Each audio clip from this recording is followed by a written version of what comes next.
Hello नमस्कार, जय हिंद, वंदे मातरम। आप देख रहे हैं जियो न्यूज और हम आपके लिए लेकर आए हैं देश दुनिया की, आपके राज्य शहर की सिलेक्टेड काम की फटाफट बड़ी खबरें। लेकिन उससे पहले यदि आपने हमारे चैनल को सब्सक्राइब नहीं किया है तो चैनल को सब्सक्राइब करके बेल नोटिफिकेशन ऑन करें और इस वीडियो को ज्यादा से ज्यादा लाइक और शेयर करें। बड़ी खबरें देखने से पहले आपके लिए आज का सवाल, कथकली किस भारतीय राज्य का शास्त्रीय नृत्य है? Option A Andhra Pradesh, option B Karnataka, option C Kerala और ऑप्शन डी तमिलनाडु। इस सवाल का जवाब हमें कमेंट करें और आप किस राज्य और शहर की ज्यादा खबरें देखना चाहते हैं हमें कमेंट करके बताएं ताकि हम आपके राज्य शहर की ज्यादा खबरें दिखा सकें। चलिए अब देखते हैं आज की फटाफट बड़ी खबरें। रोटी पराठा दूध health life insurance tax free, GST के अब केवल 2 स्लैब 5% और 18%। 22 सितंबर से लागू होंगे बदलाव। बता दें कि अब जीएसटी के 4 की जगह केवल 2 स्लैब 5% और 18% ही होंगे। इससे आम जरूरत की चीजें जैसे साबुन शैम्पू के साथ एसी कार भी सस्ते हो जाएंगे और जीएसटी काउंसिल की 56वीं मीटिंग में इस पर फैसला लिया गया। वित्त मंत्री निर्मला सीतारमण ने इसकी जानकारी दी है। वित्त मंत्री सीतारमण ने बताया कि दूध रोटी पराठा छेना समेत कई फूड आइटम्स जीएसटी फ्री होंगे। वहीं इंडिविजुअल हेल्थ और लाइफ इंश्योरेंस पर टैक्स नहीं लगेगा। 33 जीवन रक्षक दवाइयां, दुर्लभ बीमारियों और गंभीर बीमारियों के लिए दवाइयां भी टैक्स फ्री हो जाएंगी। लग्जरी आइटम्स और तंबाकू प्रोडक्ट्स पर अब 28% की जगह 40% जीएसटी लगेगा। मध्यम और बड़ी कारें 350 सीसी से ज्यादा इंजन वाली मोटरसाइकिलें इस स्लैब में आएंगे। मणिपुर को नागालैंड पूर्वोत्तर से जोड़ने वाला नेशनल हाईवे खुलेगा। मैतेई कुकी हिंसा के बाद 2 साल से बंद था। केंद्र और कुकी के बीच 7 समझौते हुए। मणिपुर में जारी जातीय हिंसा के बीच कुकी जो काउंसिल राष्ट्रीय राजमार्ग 2 को पूरी तरह से खोलने को तैयार हो गई है। अब इस मार्ग से लोगों और जरूरी सामानों की आवाजाही बिना रुकावट के हो सकेगी। गृह मंत्रालय के मुताबिक कुकी जो काउंसिल सुरक्षा बलों के साथ NH2 पर शांति बनाए रखने में सहयोग करेगी। यह हाईवे मणिपुर को नागालैंड और पूर्वोत्तर से जोड़ने वाली जीवन रेखा है जो कि मई 2023 में भड़की मैतेई और कुकी समुदायों की हिंसा के बाद से बंद था। बता देंगे दिल्ली में केंद्र सरकार, मणिपुर सरकार और कुकी संगठनों कुकी नेशनल ऑर्गेनाइजेशन KNO और यूनाइटेड पीपुल्स फ्रंट UPF के बीच त्रिपक्षीय बैठक हुई। बैठक के अंत में नया सस्पेंशन ऑफ ऑपरेशन SOO करार साइन किया गया। ये समझौता 1 साल के लिए प्रभावी रहेगा। इसमें नई शर्तें जोड़ी गई हैं। अब दवाइयों का लाइसेंस मिलना आसान होगा। ड्रग और क्लिनिकल ट्रायल्स के नियमों को बदल रही है सरकार। फार्मा सेक्टर को फायदा मिलेगा। केंद्रीय स्वास्थ्य मंत्रालय ने फार्मास्यूटिकल और क्लिनिकल रिसर्च सेंटर में कारोबार को आसान बनाने के लिए new drug and clinical trials rules 2019 में कुछ बदलाव करने का प्रस्ताव दिया है। इस प्रस्तावित बदलावों को 28 अगस्त को भारत के राजपत्र में प्रकाशित किया गया और अब जनता से सुझाव मांगे जा रहे हैं। स्वास्थ्य मंत्रालय के मुताबिक इन बदलावों का मकसद टेस्ट लाइसेंस लेने और बायो अवेलेबिलिटी या फिर बायो इक्विवेलेंस BA या BE स्टडी से जुड़ी हुई प्रोसेस को सरल बनाना है। अब टेस्ट लाइसेंस के लिए मौजूदा सिस्टम को नोटिफिकेशन और इंटीमेशन सिस्टम में बदला जा रहा है। बीड़ी पर जीएसटी 18%, सिगरेट पर 40% क्यों? देश में बीड़ी कारोबार से 70 लाख से ज्यादा लोगों को रोजगार। पहले दोनों पर 28% लग रहा था। बता दें कि 3 सितंबर से जीएसटी में बदलाव के ऐलान के बाद सिगरेट और गुटखा जैसे तंबाकू प्रोडक्ट्स के दाम बढ़ने वाले हैं, जबकि बीड़ी के दाम में थोड़ी सी कमी आएगी। बीड़ी पर जीएसटी पहले 28% था जिसे घटाकर 18% कर दिया गया है। बीड़ी बनाने में इस्तेमाल होने वाले तेंदू पत्तों पर जीएसटी 18% से घटाकर 5% कर दिया गया है। सिगरेट और दूसरे तंबाकू प्रोडक्ट्स जिन पर अभी 28% जीएसटी है अब 40% टैक्स के साथ और महंगे हो जाएंगे। देश में बीड़ी बनाने के कारोबार से 70 लाख से ज्यादा लोग जुड़े हुए हैं, जिनमें से ज्यादातर लोगों को रोटी पूरी तरह से इसी पर निर्भर है और संभव है कि बीड़ी पर जीएसटी कम करने का मकसद देसी बीड़ी इंडस्ट्री को बचाना है। मर्सिडीज BMW जैसी गाड़ियां टैक्स बढ़ने के बाद भी सस्ती होंगी। लग्जरी कारों पर 40% जीएसटी, लेकिन शेष खत्म। छोटी कारों पर करीब 60,000 रुपए बचेंगे। लग्जरी कारों पर जीएसटी को 28% से बढ़ाकर 40% कर दिया गया है, लेकिन इसके बाद भी मर्सिडीज बेंज BMW और ऑडी जैसी लग्जरी गाड़ियां थोड़ी सी सस्ती हो सकती हैं। ऐसा इसलिए क्योंकि नए टैक्स स्लैब में जीएसटी से पहले लगने वाले कॉम्पेंसेशन सेस को खत्म कर दिया गया है। वहीं छोटी कारों पर जीएसटी कम होने से करीब 60,000 रुपए की बचत होगी। वित्त मंत्री निर्मला सीतारमण ने 3 सितंबर 2025 को टैक्स सिस्टम में बड़े बदलाव का ऐलान किया और नई दरें 22 सितंबर से लागू होंगी। स्टेडियम में IPL देखना महंगा हुआ। सरकार ने लग्जरी मानकर 40% टैक्स लगाया, बाकी मैच 18% की कैटेगरी में। बता दें आपको कि अब क्रिकेट फैंस को स्टेडियम में आईपीएल मैच देखने के लिए ज़्यादा पैसे देने पड़ेंगे, क्योंकि सरकार ने जीएसटी की दर 28% से बढ़ाकर 40% कर दी है। जीएसटी काउंसिल की 56वीं मीटिंग में इस पर फैसला लिया गया। वित्त मंत्री निर्मला सीतारमण ने 3 सितंबर को इसकी जानकारी दी है। नए टैक्स व्यवस्था ने आईपीएल देखना अब एक लग्जरी माना है और इसे तंबाकू उत्पादों और कसिनो जैसी सर्विसेज की ही कैटेगरी में रखा गया है। हालांकि आम क्रिकेट मैचों पर अभी भी 18% जीएसटी ही लागू रहेगा, यानी कि ये बदलाव सिर्फ प्रीमियम स्पोर्ट्स इवेंट के लिए है। टीचर मनीषा मौत मामले में भिवानी पहुंची सीबीआई, जांच सौंपने के 8 दिन बाद आई। हरियाणा पुलिस से मांगा रिकॉर्ड, हत्या या फिर आत्महत्या खोलेगी इसका राज। हरियाणा के भिवानी में लेडी टीचर मनीषा मौत मामले की जांच के लिए सीबीआई टीम भिवानी पहुंची। टीम दिल्ली नंबर की 2 गाड़ियों में 5-6 सदस्यों के साथ आई और पीडब्ल्यूडी रेस्ट हाउस में रुकी। बता दें आपको कि यहां पर स्थानीय सीआईए टीम इंचार्ज भी वहां मौजूद हैं। अभी तक सीबीआई टीम की परिजनों से मुलाकात नहीं हुई है, जबकि प्रशासनिक अधिकारियों से टीम मिल चुकी है। लोहारू पुलिस अब तक की जांच रिपोर्ट और इकट्ठा किए गए सबूत सीबीआई को सौंपेगी।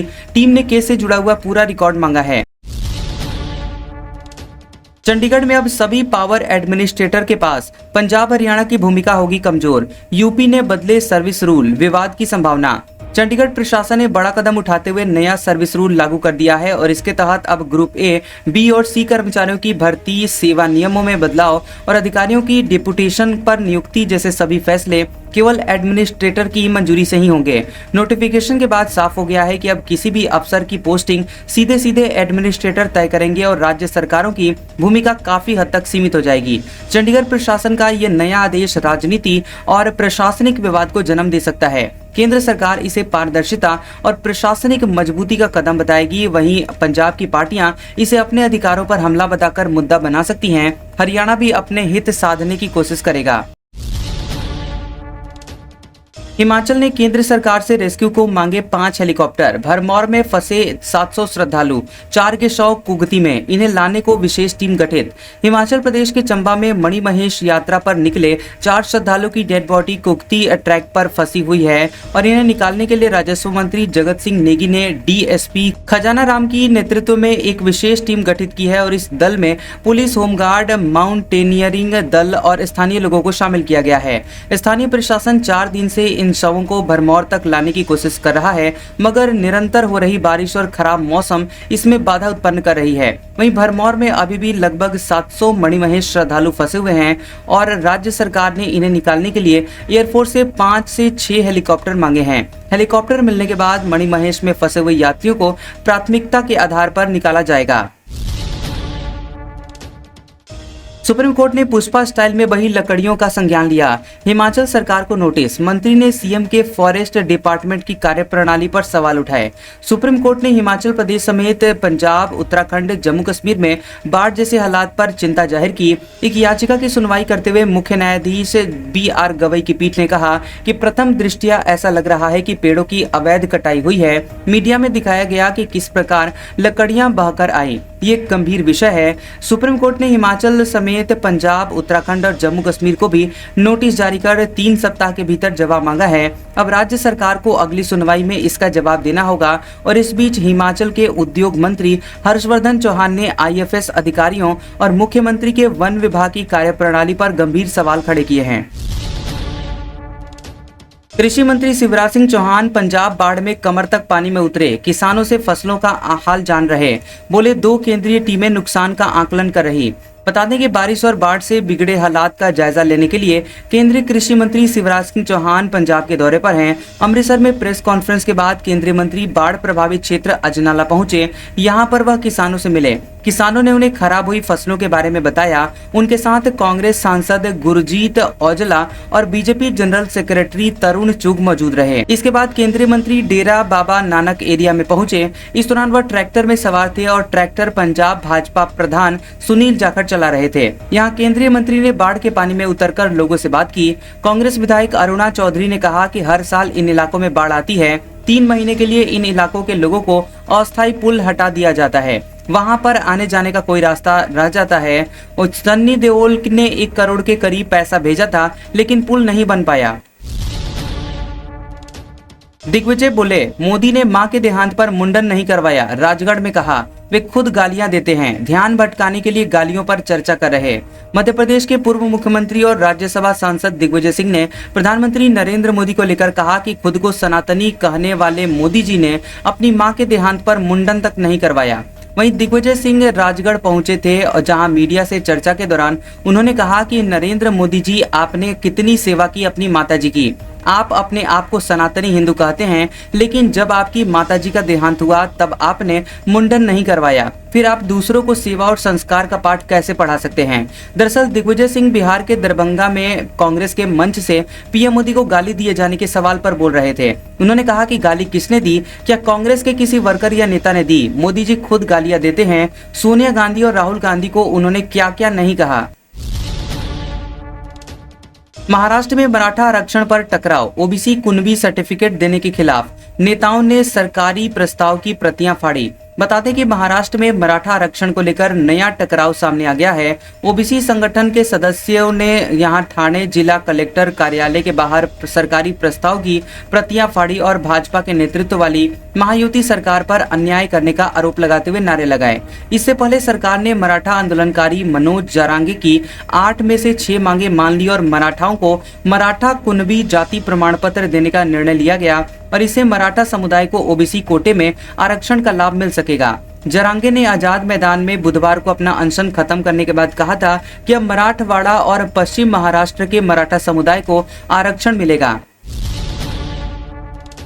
बंगाल शिक्षक भर्ती घोटाले पर अब सियासत गरमाई। 72% दागी शिक्षक तृणमूल कांग्रेस के करीबी, बाकियों में भाजपा के करीबी ज्यादा। बता दें कि पश्चिम बंगाल में कथित शिक्षक भर्ती घोटाले ने राजनीतिक हलचल तेज कर दी है। सुप्रीम कोर्ट की ओर से जारी किए गए 1804 दागी उम्मीदवारों की सूची में सबसे ज्यादा नाम सत्तारूढ़ तृणमूल कांग्रेस यानी टीएमसी के नेताओं के करीबियों के हैं और इनमें से करीब 72% यानी 1300 सीधे तौर पर टीएमसी से जुड़े हुए परिवारों के लोग हैं। विपक्षी भाजपा ने सबसे अधिक शोर मचाया, लेकिन चौंकाने वाली बात तो ये रही कि सूची में भाजपा नेताओं के परिजनों के नाम भी शामिल हैं। विपक्ष ने विधानसभा में जोरदार हंगामा किया और सीएम ममता बनर्जी के इस्तीफे की मांग उठाई। ईडी ने कोर्ट में दावा किया कि इस घोटाले में 300 करोड़ रुपए का लेन देन हुआ है और तृणमूल विधायक जीवन कृष्ण साहा की सिफारिश पर 75 लोगों को नौकरी मिली। सीपीएम और कांग्रेस ने भी सरकार पर हमला बोला। वहीं तृणमूल प्रवक्ता कुणाल घोष का कहना है कि कई लोग गिरफ्तार हुए हैं और जांच जारी है, लेकिन भाजपा और सीपीएम को बोलने का नैतिक अधिकार नहीं है। तमिलनाडु विधानसभा चुनाव से पहले एनडीए से अलग हुए दिनाकरन, अलायंस छोड़ने वाली दूसरी पार्टी। दिनाकरन बोले, विश्वासघाती बदलेंगे नहीं, इसलिए हमने अपना रास्ता चुना। टीटीवी दिनाकरन की पार्टी अम्मा मुक्कल मुनेत्र कड़गम एएमएमके ने यहां भाजपा के नेतृत्व वाले एनडीए गठबंधन से बाहर निकलने की घोषणा की है। एएमएमके दूसरी पार्टी है जिसने एनडीए का साथ छोड़ा है। इससे पहले अन्ना द्रमुक ने निष्कासित ओ पन्नीर सेल्वम ने अपने दल को गठबंधन से बाहर कर दिया था। दिनाकरन ने मीडिया से कहा कि यह आंदोलन एएमएमके कुछ लोगों के विश्वासघात के खिलाफ शुरू किया गया था। हमें विश्वास था कि वे बदल जाएंगे, लेकिन कुछ नहीं हुआ। दरअसल तमिलनाडु में एनडीए का नेतृत्व अन्ना द्रमुक कर रही है और 2023 में अलग होने के बाद एआईएडीएमके ने अप्रैल 2025 में भाजपा के साथ गठबंधन किया है। विजयवाड़ा से बेंगलुरु जा रही फ्लाइट से पक्षी टकराया, टेक ऑफ के दौरान हुई घटना। 3 दिन में पक्षी टकराने का यह दूसरा मामला। आंध्र प्रदेश के विजयवाड़ा एयरपोर्ट पर बेंगलुरु जा रही एयर इंडिया एक्सप्रेस की IX 2011 फ्लाइट से एक पक्षी टकरा गया। दरअसल प्लेन के टेक ऑफ करने के पहले की घटना है और इससे विमान की नोज यानी आगे के हिस्से को नुकसान पहुंचा है। जैसे ही पायलट ने विमान का इंजन चालू किया, एक बाज विमान से टकरा गया। विजयवाड़ा से टेक ऑफ का समय सुबह 8:15 था। विमान को 9:40 पर बेंगलुरु पहुंचना था। न्यूज एजेंसी पीटीआई के मुताबिक विमान में 160 से 165 यात्री सवार थे और सभी यात्री सुरक्षित हैं। एयर इंडिया एक्सप्रेस ने कहा कि वह यात्रियों के बेंगलुरु पहुंचने के लिए दूसरे विमान का इंतजाम कर रही है। केंद्र सरकार ने सिक्किम में सभी दूरसंचार सेवाओं में हिंदी अंग्रेजी के साथ नेपाली भाषा को किया अनिवार्य। केंद्र सरकार ने सिक्किम में सभी दूरसंचार सेवाओं में नेपाली भाषा को अनिवार्य कर दिया है। संचार मंत्रालय के अंतर्गत दूरसंचार विभाग यानी डीओटी द्वारा जारी किए गए निर्देश के मुताबिक सभी दूरसंचार सेवा प्रदाताओं को ग्राहक सेवा संचालन, SMS अलर्ट और interactive voice response system IVRS में अंग्रेजी और हिंदी के साथ साथ नेपाली भाषा को शामिल करना होगा। दरअसल आपको बता दें कि 2 सितंबर को जारी किए गए ज्ञापन में इस बात पर जोर दिया गया है कि यह कदम सिक्किम के उपभोक्ताओं को राज्य की व्यापक रूप से बोली जाने वाली भाषा में सेवा प्रदाताओं के साथ संवाद करने में सक्षम बनाने के लिए उठाया गया है। सिक्किम की भाषा नेपाली है, जो कि राज्य की अधिकांश आबादी द्वारा बोली जाती है। सुप्रीम कोर्ट बोला, बारिश से पहाड़ों पर तबाही का कारण इंसान, प्रकृति अवैध पेड़ कटाई का बदला ले रही। केंद्र हिमाचल, जम्मू कश्मीर, उत्तराखंड, पंजाब को नोटिस। सुप्रीम कोर्ट ने हिमाचल प्रदेश, जम्मू कश्मीर, उत्तराखंड और पंजाब में बारिश से हो रही तबाही पर चिंता जताई है। कोर्ट ने कहा कि यह सिर्फ प्राकृतिक आपदा नहीं है, बल्कि इंसानों का पैदा किया गया संकट है। कोर्ट ने कहा कि पहाड़ों पर अवैध पेड़ कटाई ने प्रकृति को क्रोधित कर दिया है, अब वह बदला ले रही है। मुख्य न्यायाधीश CJ BR गवई और जस्टिस K विनोद चंद्रन की बेंच ने अनामिका राणा की याचिका पर सुनवाई के दौरान ये बातें कही। कोर्ट ने केंद्र और इन चारों राज्यों समेत राष्ट्रीय आपदा प्रबंधन प्राधिकरण, पर्यावरण मंत्रालय, राष्ट्रीय राजमार्ग प्राधिकरण को नोटिस भेजा है और 3 हफ्तों में जवाब मांगा। इसके साथ ही केंद्र से ठोस कदम उठाने की कहा है। बंगाल विधानसभा में भाजपा चीफ व्हिप को मार्शलों ने घसीटकर निकाला, बेहोश हुए 5 विधायक सस्पेंड। ममता ने सदन में मोदी चोर, वोट चोर के नारे लगाए। खबर है कि पश्चिम बंगाल विधानसभा में बंगाली प्रवासियों पर हो रहे अत्याचारों पर चर्चा के दौरान जमकर हंगामा हुआ। मुख्यमंत्री ममता बनर्जी प्रस्ताव पर बोल रही थी, तभी भाजपा विपक्ष ने नारेबाजी शुरू कर दी। भाजपा विधायक 2 सितंबर को विपक्ष के नेता शुभेंदु अधिकारी के निलंबन का विरोध कर रहे थे। टीएमसी विधायकों ने इन्हें रोकने की कोशिश की। जब विपक्ष के विधायक वेल तक पहुंच गए तो स्पीकर बिमान बनर्जी ने अव्यवस्था फैलाने के आरोप में भाजपा के चीफ व्हिप शंकर घोष को विधानसभा से सस्पेंड कर दिया। शंकर घोष को घसीटकर सदन से बाहर निकाला गया। बाहर निकालते समय वो गिरकर बेहोश हो गए। उन्हें एम्बुलेंस से अस्पताल ले जाया गया और घोष के अलावा 4 अन्य भाजपा विधायक अग्निमित्र पॉल, मिहिर गोस्वामी, बंकिम घोष और अशोक डिंडा को भी सदन से निलंबित कर दिया गया। योगी बोले, यूपी में नई भर्ती आने वाली है, गुंडों को अगले चौराहे पर यमराज मिलेंगे। रवि किशन ने कहा, विरोधी जानवर बनते जा रहे हैं। सीएम योगी ने गोरखपुर में कहा कि प्रदेश में नई भर्ती आने वाली है, नौकरी ही नौकरी होगी, क्योंकि सरकार चाहती है कि यूपी के नौजवान को कहीं दूसरी जगह हाथ फैलाने की नौबत न आए। हम लोग एम्प्लॉयमेंट जोन बनाएंगे जहां लोगों को रोजगार और नौकरी दिया जाएगा। सीएम ने एक बार फिर अपराधियों को चेतावनी दी है और कहा कि आज कोई व्यापारी से गुंडा टैक्स नहीं ले सकता, क्योंकि उसको पता है कि गुंडा टैक्स लिया तो अगले चौराहे पर यमराज उसका इंतजार करते हुए मिलेंगे। सीएम ने मंच पर मौजूद सांसद रवि किशन की चुटकी ली। पूछा कि रवि किशन की फिल्म की फ्री में किसी ने देखी? जवाब आया नहीं। ये सुनकर सीएम मुस्कुराने लगे। BHU और LU की लॉ की मान्यता अपडेट नहीं, बार काउंसिल ऑफ इंडिया में लंबित है एप्लीकेशन। 50,000 स्टूडेंट्स फंसे। बाराबंकी के राम स्वरूप विश्वविद्यालय में लॉ स्टूडेंट्स की पुलिस पिटाई के बाद बवाल मचा है। हालांकि बवाल के बाद 3 सितंबर को राम स्वरूप यूनिवर्सिटी में LLB कोर्स को bar council of India BCI से मान्यता मिल गई है। यह वही मान्यता है जिसको लेकर छात्रों ने विरोध प्रदर्शन किया था, लेकिन बनारस हिंदू विश्वविद्यालय BHU और लखनऊ विश्वविद्यालय LU की लॉ की मान्यता का नवीनीकरण भी लंबे समय से नहीं हुआ है। दरअसल BCI में प्रदेश के निजी विश्वविद्यालयों के साथ ही राजकीय और निजी लॉ कॉलेजों को मान्यता की बड़ी संख्या में नवीनीकरण के मामले लंबित हैं। इससे प्रदेश में 50,000 से अधिक बच्चों के भविष्य पर तलवार लटकी है। मोदी को गाली पर एनडीए का बिहार बंद, 12 जिलों में हाईवे जाम, भागलपुर में पति पत्नी से बदसलूकी, जहानाबाद में युवक को पीटा। प्रधानमंत्री नरेंद्र मोदी की मां को गाली देने के मामले में एनडीए ने गुरुवार को बिहार बंद किया। सुबह 7 बजे से दोपहर के 12 बजे तक एनडीए के कार्यकर्ता सड़कों पर उतरे और दुकानें बंद करवाई। चौक चौराहों को जाम किया गया। इस दौरान समस्तीपुर, बेगूसराय, छपरा, हाजीपुर, दरभंगा समेत 12 जिलों में 2 से 3 घंटे नेशनल हाईवे जाम किया गया। गाड़ियों की लंबी लाइन लग गई। बंद को लेकर कांग्रेस और राजद ऑफिस की सुरक्षा बढ़ाई गई थी। इसके साथ ही पटना में 2000 से ज्यादा पुलिस जवान तैनात किए गए थे। 27 अगस्त को दरभंगा में वोटर अधिकार यात्रा के दौरान राहुल गांधी और तेजस्वी यादव के मंच से पीएम नरेंद्र मोदी को गाली दी गई थी। इसके बाद से ही बीजेपी लगातार प्रदर्शन कर रही है। अक्टूबर के पहले सप्ताह में बिहार में चुनाव का ऐलान संभव। बिहार में दीपावली छठ के बाद हो सकती है वोटिंग। 30 सितंबर को जारी होगी फाइनल वोटर लिस्ट। बिहार विधानसभा चुनाव की घोषणा इलेक्शन कमीशन अक्टूबर में कर सकता है और अक्टूबर के पहले या दूसरे हफ्ते के शुरुआती दिनों में बिहार विधानसभा चुनाव की घोषणा हो सकती है। सूत्रों के मुताबिक 2 या 3 चरणों में बिहार में वोटिंग संभव है। नवंबर महीने में बिहार में मतदान होगा। जानकारी के मुताबिक दुर्गा पूजा और दशहरा के बाद बिहार में चुनाव की घोषणा की जाएगी। आयोग छठ पूजा के बाद बिहार में मतदान की तारीख की घोषणा करेगा। 5 से 15 नवंबर मतदान और 20 नवंबर को मतगणना की तारीख तय हो सकती है। चुनाव आयोग 22 नवंबर की डेडलाइन से पहले बिहार में चुनाव की प्रक्रिया संपन्न करेगा। चुनाव आयोग के मुताबिक एसआईआर के बाद बिहार में मतदाता सूची के फाइनल प्रकाशन होगा और यह लिस्ट 30 सितंबर को जारी किया जाएगा। इसके बाद आयोग बिहार में चुनाव की घोषणा करेगा। बताया जा रहा है कि आयोग की टीम इसी महीने राज्य का दौरा कर चुनावी तैयारियों का जायजा लेगी। छत्तीसगढ़ में 16,000 एनएचएम कर्मचारियों ने इस्तीफा दिया। 25 कर्मी बर्खास्त किए गए। इनमें प्रदेश संरक्षक महासचिव भी शामिल। 18 दिन से जारी है हड़ताल।